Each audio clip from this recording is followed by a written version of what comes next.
Namaste everybody. Jai Shri Krishna. I Vidur Lakshmikant Sharma going to say 42 slokas of 4th Adhyay from Srimad Bhagavad Gita. Jai Shri Krishna. Om Shri Paramatmane Namaha. Atat Chaturtho Adhyayah Jnana Karma Sannyasa Yogah. Shri Bhagavan Uvacha Imam Vivasvate Yogam Pruktavanaham Avyayam विवस्वान् मनवे प्राह मनुरिक्ष्वाकवे ब्रवीत् एवं परम्परा प्राप्तम् इमं राजर्षयो विदुः सकाले नेह महता योगो नष्टः परन्तप स एवायं मया तेद्य योगः प्रोक्तः पुरातनः भक्तोऽसि मे सखा चेति रहस्यं तदुत्तमम् अर्जुन उवाच अपरं भवतो जन्म परं जन्म विवस्वतः कथमेतद्विजानीयात् त्वमादौ प्रोक्तवानिति श्रीभगवान् उवाच बहूनि मे व्यतीतानि जन्मानि तव चार्जुन तान्यहं वेद सर्वाणि न त्वं वेत्थ परन्तप अजोऽपि सन्नव्ययात्मा भूतानामीश्वरोऽपि सन् प्रकृतिं स्वामधिष्ठाय सम्भवाम्यात्ममायया यदा यदा हि धर्मस्य ग्लानिर्भवति भारत अभ्युत्थानमधर्मस्य तदात्मानं सृजाम्यहम् पवित्राणाय साधूनां विनाशाय च दुष्कृतां धर्म संस्थापनार्थाय सम्भवामि युगे युगे जन्म कर्म च मे दिव्यम् एवं यो वेत्ति तत्त्वतः त्यक्त्वा देयं पुनर्जन्म नैति मामेति सोऽर्जुन वीतरागभयक्रोध मन्मया मामुपाश्रिताः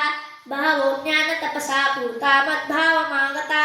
ये यथा मां प्रपद्यन्ते तां तथैव भजाम्यहम् मम वर्त्मानुवर्तन्ते मनुष्याः पार्थ सर्वशः काङ्क्षन्तः कर्मणां सिद्धिं यजन्त इह देवता क्षिप्रं विमानुषे लोके सिद्धिर्भवति कर्मजा चातुर्वर्ण्यं मया सृष्टं गुणकर्म विभागशः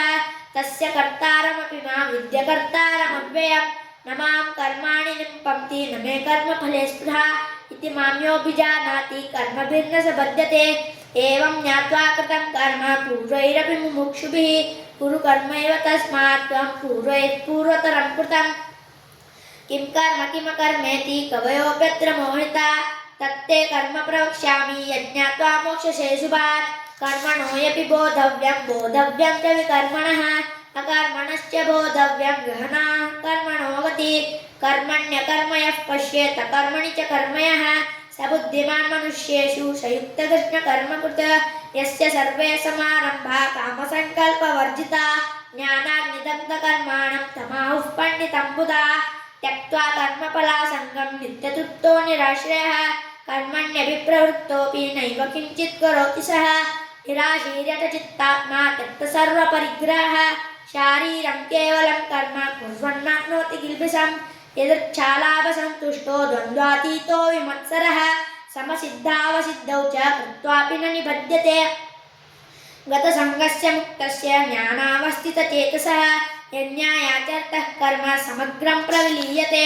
ब्रह्मार्पणं ब्रह्म हविर्ब्रह्माग्नौ ब्रह्मणाहुतं ब्रह्मैव तेन गन्तव्यं ब्रह्मकर्मसमाधिना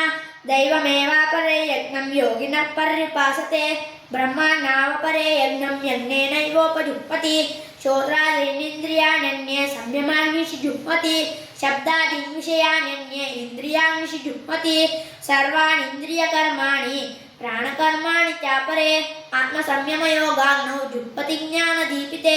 द्रव्ययज्ञास्तपोयज्ञा योगयज्ञास्तथा परे स्वाध्यायज्ञानयज्ञाश्च यतयश्चञ्चितव्रता अपाने जुह्वति प्राणं प्राणोपानं तथा परे प्राणापानगतिरुद्धं प्राणायामपरायणा अपरे नियताहारां प्राणां प्राणेषु जुह्वति सर्वे पेते यज्ञविदो यज्ञस्य पितकर्मशा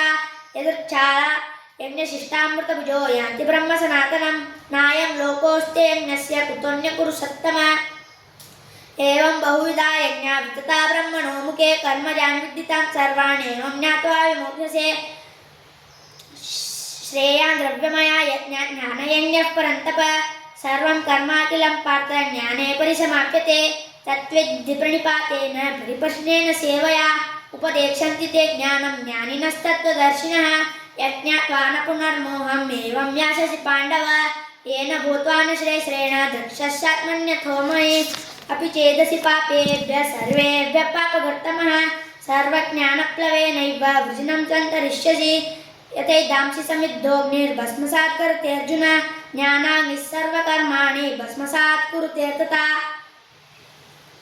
नै ज्ञानेन सदृशं पवित्रमिह विद्यते तत्स्वयं योगसंसिद्धः कालेनात्मनि विन्दति श्रद्धावाल्लभते ज्ञानं तत्परः संयतेन्द्रियः ज्ञानं लब्ध्वा परां शान्तिमचिरेणाधिगच्छति